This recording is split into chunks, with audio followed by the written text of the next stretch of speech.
اعوذ باللہ من الشیطان الرجیم، بسم اللہ الرحمن الرحیم۔ دوستوں اور ساتھیوں، السلام علیکم۔ یقیناً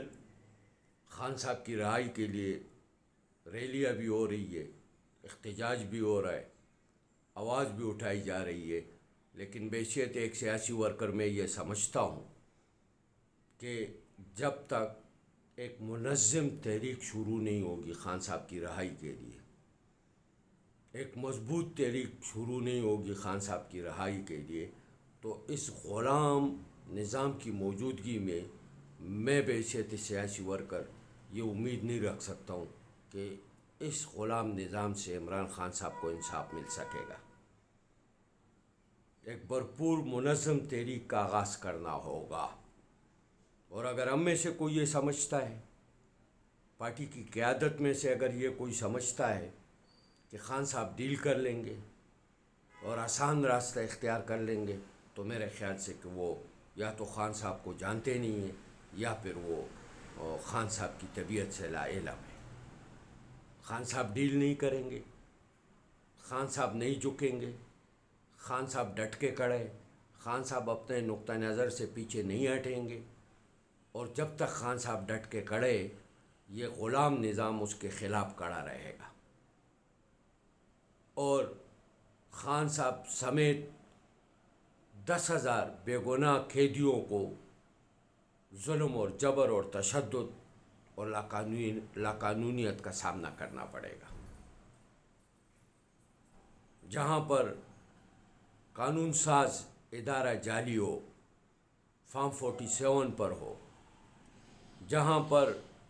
قانون کو تحفظ دینے والے، انصاف کو تحفظ دینے والے، انصاف فراہم کرنے والے یرغمال بنے ہوئے ہو، میرٹ پہ فیصلے نہیں کر سکتے ہو۔ اب یہ بات کوئی ڈکی چھپی تو نہیں ہے۔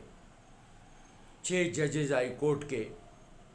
اٹھ کے چیخ رہے، کھڑے ہو کے چیخ رہے کہ جی ہمیں کام نہیں کرنے دیے جا رہے، ہمیں دباؤ ڈالا جا رہا ہے ہمارے اوپر، ہمیں پریشرائز کیے جاتے ہیں، ہمیں بلیک میل کیے جاتے ہیں، ہم سے من پسند فیصلے کرائے جاتے ہیں۔ یہ کوئی ڈھکی چھپی بات تو نہیں ہے۔ جہاں سے انصاف کی فراہمی ملنی ہے وہاں کے ججز کھڑے ہو کے چیخ رہے کہ جی ہمیں کام نہیں کرنے دیے جا رہے، اور اس کے باوجود میں یا میرے سمیت پارٹی کے ورکر لیڈرشپ اگر یہ سمجھتی ہو کہ اس غلام نظام سے خان صاحب کو انصاف مل سکے گا، تو میرے خیال سے ہم اپنے ساتھ زیادتی کریں گے، پارٹی کے ساتھ زیادتی کریں گے۔ حقوق قیدیوں کے حقوق ہے،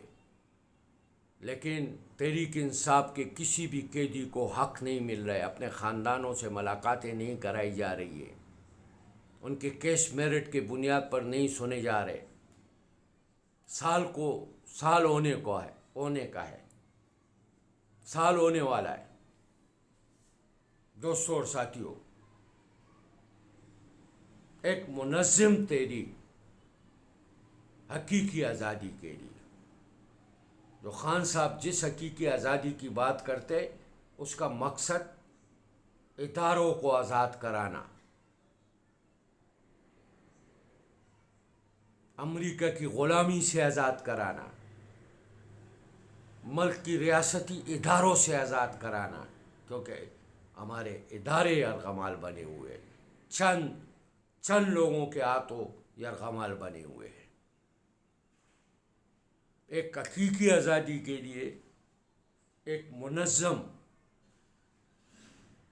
تحریک کی ضرورت ہے اس ملک کے اندر، اور جو لوگ یہ کہتے ہیں کہ جی معاشی استحکام کے بیچ میں اگر کوئی رکاوٹ بننے کی کوشش کرے گا تو اس سے سختی سے نپٹا جائے گا، تو میں ان سے کہنا چاہتا ہوں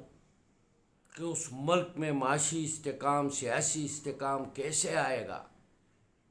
جس ملک کے مقبول ترین لیڈر کو آپ نے بے گناہ جیل کے اندر بند کیا، اس پارٹی کے 10,000 ورکروں کو بے گناہ بند کیا ہوا ہے،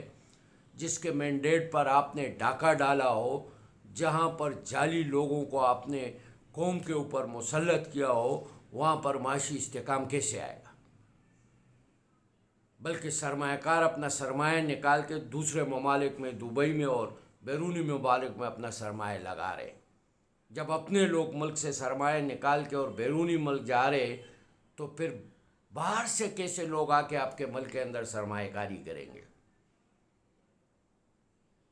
آپ کے سرمایہ کار ملک چھوڑ کے صرف اس بنیاد پر جا رہے کہ یہاں ناانصافی ہے، یہاں لاقانونیت ہے، یہاں پر جو ہے غلام نظام ہے، یہاں پر میرٹ نہیں ہے، یہاں پر انصاف نہیں ملتا ہے، یہاں پر ہمیں ہمارے کاروبار کو تحفظ نہیں مل رہا ہے، وہاں سے لوگ جا رہے اور آپ امید رکھتے ہو کہ باہر سے سرمایہ کار آ کے جو ہے نا اس ملک کے اندر سرمایہ کاری کریں گے؟ سرمایہ کاری کرنے نہیں آئیں گے، بلکہ امریکہ آپ کو فنڈ کے نام پر جو ہے